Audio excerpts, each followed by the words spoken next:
মাছ মাংস খেতে খেতে যখন মুখে অরুচি চলে আসে তখন আমি গ্যারান্টি দিয়ে বলতে পারি এই ধরনের রান্না করা খাবার খেলে সবাই তৃপ্তি সহকারে খাবে। তো এটা বগুড়ার ঐতিহ্যবাহী আলুঘাটি। তো চলেন চলে যাই মূল রেসিপিতে। আমি বাজার থেকে কিছু লাল গোল আলু নিয়ে এসেছিলাম। তো ভাবলাম একটু আলুঘাটি রান্না করব। তো এগুলোকে আমি ভালো করে ধুয়ে পরিষ্কার করে সিদ্ধ করে নিয়েছি এবং ছুলে নিয়েছি। এখন চুলায় প্যান বসিয়ে দিয়েছি এবং তেল দিয়ে দিলাম কিছু পেঁয়াজ কুচি। এখন দিয়ে দেব একটু লবণ। লবণটাকে দিয়ে আমি ভালো করে একটু নেড়ে চেড়ে পেঁয়াজটাকে নরম করে নিব।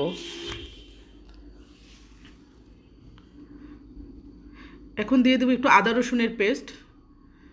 আদা রসুনের পেস্টটাকে দিয়ে আমি একটু নাড়াচাড়া করব, একটু ভাজা ভাজা করব যাতে আদা রসুনের কাঁচা গন্ধটা না আসে।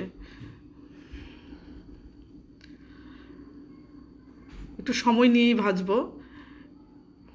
এখন দিয়ে দিব আমি জিরার গুঁড়া, দিয়ে দিব একটু হলুদের গুঁড়া, দিয়ে দিব একটু মরিচের গুঁড়া, দিয়ে একটু ভালো করে পানি দিয়ে মশলাটাকে কষিয়ে নিব। এই তো আমার মশলা কষানো হয়ে গেছে। এখন আমি আগে থেকে ছুলে রাখা এবং হাত দিয়ে একটু ভাঙা ভাঙা করে নিয়েছি আলুগুলাকে, আর সেই আলুগুলো আমি দিয়ে দিব। এখন এটাকে ভালো করে নেড়ে চেড়ে মশলার সাথে মিশিয়ে নিব। মোটামুটি মশলার সাথে আমার মিশানো হয়ে গেছে। এখন আমি একটু সামান্য পানি দিয়ে এটাকে আবার ভালো করে কষিয়ে নিব।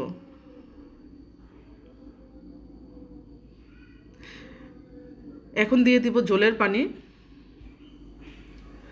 জলের পানি দিয়ে এটাকে ভালো করে নেড়ে চেড়ে কিছুক্ষণ ঢাকনা দিয়ে ঢেকে রাখবো। আমি আরেকটু পানি দিয়ে দিব। আমার মনে হচ্ছিল পানি একটু কম হয়ে গেছে, কারণ আলুর তরকারি তো আলু আবার পানি টেনে নেয়। তাই আমি আরেকটু পানি দিয়ে দিলাম, দিয়ে আবার একটু ভালো করে নেড়ে চেড়ে দিলাম। এখন আমি ঢাকনা দিয়ে ঢেকে রেখে দিব যাতে আলুটা সিদ্ধ হয়। এই তো মোটামুটি আলুটা বলক চলে আসছে। এখন আমি দিয়ে দিব ভেজে রাখা ডিমগুলো। আমার বাচ্চারা আবার সিদ্ধ ডিম পছন্দ করে না, তাই আমি ডিমগুলোকে পোস্ট করে দিয়েছি। আর আমি এই ডালটা আজকে হাঁসের ডিম দিয়ে রান্না করেছি, কারণ হাঁসের ডিম দিয়ে আমার এই ডালের রেসিপিটা অনেক ভালো লাগে। তো এখন ডিমগুলো মোটামুটি আমার দেওয়া শেষ হয়ে গেছে। আমি এখানে 7-8টা ডিম দিয়ে রান্না করেছি। তো ডিমটা দিয়ে আমি আবার একটু হালকা করে নেড়ে চেড়ে দিচ্ছি। তো এখন আবার কিছুক্ষণের জন্য আমি ঢাকনা দিয়ে ঢেকে রেখে দিব। এই তরকারিটা খেতে পছন্দ করে না এরকম লোক মনে হয় খুবই কম আছে, কারণ খুবই মজার একটা তরকারি। এখানে আমি একটু আবার শাক বাটা দিয়ে দিয়েছি।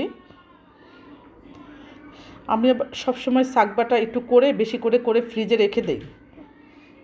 শাক বাটা করে আমি আবার একটু ঢাকনা দিয়ে ঢেকে রেখে দিয়েছি যাতে ফ্লেভারটা তরকারির মধ্যে সুন্দরভাবে ছড়ায়। এই তো আমার রান্না মোটামুটি কাছাই আসছে, ঝোলটা প্রায় ঘন হয়ে আসছে। বেশি ঘন করা যাবে না, কারণ আলুর তরকারি জমে যায়। ঢেলে রাখলে একটু ঠান্ডা হলে এটা ঘন হয়ে যায় বেশি। এখন আমি একটু নামানোর আগে কিছু ফালি করা কাঁচামরিচ দিয়ে দিচ্ছি। নামানোর আগে তরকারিতে ফালি করা কাঁচামরিচটা দিলে কাঁচামরিচের খুব সুন্দর একটা ফ্লেভার আসে।